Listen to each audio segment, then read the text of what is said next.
Chapter 15. The Herman W. Block Memorial Library's air conditioning unit didn't work very good, and there was only one fan. And from the minute me and Winn Dixie got into the library, he hogged it all. He lay right in front of it and wagged his tail and let it blow his fur all around. Some of his fur was pretty loose, and it blew right off him like a dandelion puff. I worried about him hogging the fan, and I worried about the fan blowing him bald, but Miss Franny said not to worry about neither thing, that Winn Dixie would hog the fan if he wanted, and she had never in her life seen a dog made bald by a fan. Sometimes when Miss Franny was telling a story, she would have a fit. They were small fits, and they didn't last long. But what happened was she would forget what she was saying. She would just stop and start to shake like a little leaf. And when that happened, Winn Dixie would get up from the fan and sit right at Miss Franny Block's side. He would sit up tall, protecting her, with his ears standing up straight on his head like soldiers. And when Miss Franny stopped shaking and started talking again, Winn Dixie would lick her hand and lie back down in front of the fan. Whenever Miss Franny had one of her fits, it reminded me of Winn Dixie in a thunderstorm. There were a lot of thunderstorms that summer. I got real good at holding on to Winn Dixie whenever they came. I held on to him and comforted him and whispered to him and rocked him just the same way he tried to comfort Miss Franny when she had her fits. Only I held on to Winn Dixie for another reason, too. I held on to him tight so he wouldn't run away. It all made me think about Gloria Dump. I wondered who comforted her when she heard those bottles knocking together, those ghosts chattering about the things she had done wrong. I wanted to comfort Gloria Dump, and I decided that the best way to do that would be to read her a book, read it to her loud enough to keep the ghosts away. So I asked Miss Franny. I said, "Miss Franny, I've got a grown-up friend whose eyes are going on her, and I would like to read her a book out loud. Do you have any suggestions?" "Suggestions?" Miss Franny said. "Yes, ma'am, I have suggestions. Of course I have suggestions. How about Gone with the Wind?" "What's that about?" I asked her. "Why," said Miss Franny, "it's a wonderful story about the Civil War." "The Civil War?" I asked. "Do not tell me you have never heard of the Civil War." Miss Franny Block looked as if she was going to faint. She waved her hands in front of her face. "I know about the Civil War," I told her. "That was a war between the South and the North over slavery." "Slavery, yes," said Miss Franny. "It was also about states' rights and money. It was a terrible war. My great-grandfather fought in that war when he was just a boy." "Your great-grandfather?" "Yes, ma'am. Litmus W. Block. Now there's a story." When Dixie yawned real big and lay down on his side with a thump and a sigh. I swear he knew that phrase, "Now there's a story," and he knew it meant we weren't going anywhere real soon. "Go ahead and tell it to me, Miss Franny," I said. I sat down cross-legged next to Winn Dixie. I pushed him and tried to get him to share the fan, but he pretended he was asleep and wouldn't move. I was all settled in and ready for a good story when the door banged open and pinch-faced Amanda Wilkinson came in. Winn Dixie sat up and stared at her. He tried out a smile on her, but she didn't smile back, so he lay down again. "I'm ready for another book," Amanda said, slamming her book down on Miss Franny's desk. "Well," said Miss Franny, "maybe you wouldn't mind waiting. I'm telling India Opal a story about my great-grandfather. You are, of course, more than welcome to listen. It will just be 1 minute." Amanda sighed a real big, dramatic sigh and stared past me. She pretended like she wasn't interested, but she was, I could tell. "Come sit over here," said Miss Franny. "I'll stand, thank you," said Amanda. "Suit yourself," Miss Franny shrugged. "Now, where was I? Oh, yes, Litmus W. Block." Chapter 16. Litmus W. Block was just a boy when he was when the firing on Fort Sumter occurred," Miss Franny Block said as she started in on her story. "Fort Sumter?" I said. "It was the firing on Fort Sumter that started the war," said Amanda. "Okay," I said. I shrugged. "Well, Litmus was 14 years old.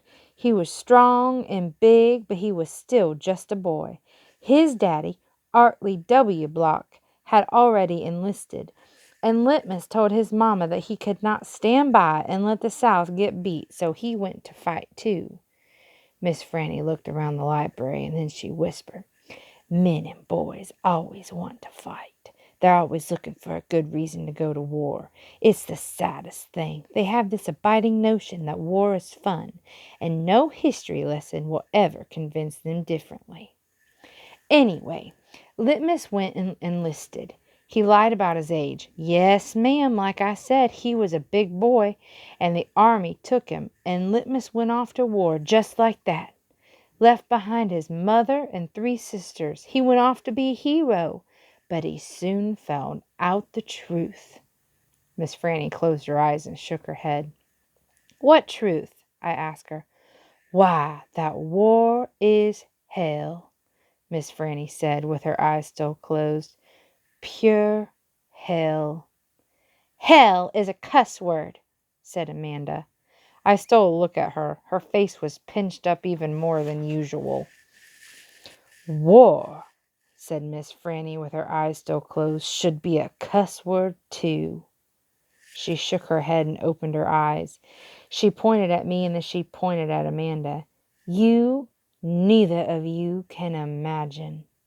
"No, ma'am," Amanda and me said exactly at the same time. We looked real quick at each other and then back at Miss Franny. "You cannot imagine. Litmus was hungry all the time, and he was covered with all manner of vermin, fleas, and lice. And in the winter he was so cold he thought for sure he would freeze to death. And in the summer, why, there's nothing worse than war in the summertime. It stinks so. And the only thing that made Litmus forget that he was hungry and itchy and hot or cold was that he was getting shot at. And he got shot at quite a bit. And he was nothing more than a child." "Did he get killed?" I asked Miss Franny. "Oh, good grief," said Amanda. She rolled her eyes. "Now, Opal," Miss Franny said, "I wouldn't be standing in this room telling you this story if he was killed. I wouldn't exist, no, ma'am. He had to live, but he was a changed man. Yes, ma'am, a changed man. He walked back home when the war was over. He walked from Virginia all the way back to Georgia. He didn't have a horse. Nobody had a horse except for the Yankees. He walked.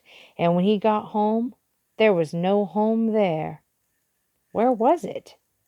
I asked her. I didn't care if Amanda thought I was stupid. I wanted to know. "Why!" Miss Franny shouted so loud that Winn Dixie and Amanda Wilkinson and me all jumped. "The Yankees burned it! Yes, ma'am, burned it to the ground." "What about his sisters?" asked Amanda. She moved around the desk and came and sat on the floor. She looked up at Miss Franny. "What happened to them?" "Dead. Dead of typhoid fever." "Oh, no," said Amanda in a real soft voice. "And his mama?" I whispered. "Dead, too." "And his father?" Amanda asked. "What happened to him?" "He died on the battlefield." "Litmus was an orphan?" I asked. "Yes, ma'am," said Miss Franny Block. "Litmus was an orphan." "That is a sad story," I told Miss Franny. "It sure is," said Amanda. I was amazed that she was agreeing with me about something. "I am not done yet," Miss Franny said. When Dixie started to snore and I nudged him with my foot to try to make him quit, I wanted to hear the rest of the story. It was important to me to hear how Litmus survived after losing everything he loved. Chapter 17. "Well, Litmus came home from the war," said Miss Franny as she went on with the story, and found himself alone. And he sat down on what used to be the front step of his house, and he cried and cried. He cried just like a baby. He missed his mama, and he missed his daddy, and he missed his sisters, and he missed the boy he used to be. When he finished finally crying, he had the strangest sensation. He felt like he wanted something sweet. He wanted a piece of candy. He hadn't had a piece of candy in years. And it was right then that he made a decision. Yes, ma'am, Litmus W. Block figured the world was a sorry affair, and it had had enough ugly things in it, and he was going to do was to concentrate on putting something sweet in it. He got up and started walking. He walked all the way to Florida, and the whole time he was walking, he was planning. Planning what? I asked. Why, planning the cannon factory. Did he build it? I asked. Of course he did. It's still standing out on Fairville Road. That old building? Said Amanda. That big spooky one? It is not spooky, said Miss Franny. It was the birthplace of the family fortune. It was there that my great-grandfather manufactured the litmus lozenge, the candy that was famous the world over. I've never heard of it, said Amanda. Me neither, I said. Well, said Miss Franny, they aren't made any more. The world, it seems, lost its appetite for litmus lozenges, but I still happen to have a few. She opened the top drawer of her desk, and it was full of candy. She opened the drawer below that, and it was full of candy, too. Miss Franny Block's whole desk was full of candy. Would you care for a litmus lozenge? She asked Amanda and me. Yes, please, said Amanda. Sure, I said. Can Winn Dixie have one, too? I have never known a dog that cared for hard candy, said Miss Franny, but he is welcome to try one. Miss Franny gave Amanda one litmus lozenge and me two. I unwrapped one and handed it out to Winn Dixie. He sat up, sniffed it, and wagged his tail, and took the candy from between my fingers real gentle. He tried to chew on it, and when that didn't work, he just swallowed the whole thing in one big gulp. Then he wagged his tail at me and lay back down. I ate my litmus lozenge slow. It tasted good. It tasted like root beer and strawberry and something else I didn't have a name for. Something that made me feel kind of sad. I looked over at Amanda. She was sucking on her candy and thinking hard. Do you like it? Miss Franny asked me. Yes, ma'am, I told her. What about you, Amanda? Do you like the litmus lozenge? Yes, ma'am, she said, but it makes me think about things I feel sad about. I wondered what in the world Amanda Wilkinson had to feel sad about. She wasn't new in town. She had a mama and a daddy, and I had seen her with them in church. There's a secret ingredient in there, Miss Franny said. I know it, I told her. I can taste it. What is it? Sorrow, said Miss Franny. Not everybody can taste it. Children especially seem to have a hard time knowing it's there. I taste it, I said. Me too, said Amanda. Well then, Miss Franny said, you've probably both had your share of sadness. I had to move away from Watley and leave all my friends, I said. That is one sadness I have had. And Dunlap and Stevie Dewberry are always picking on me. That's another sadness.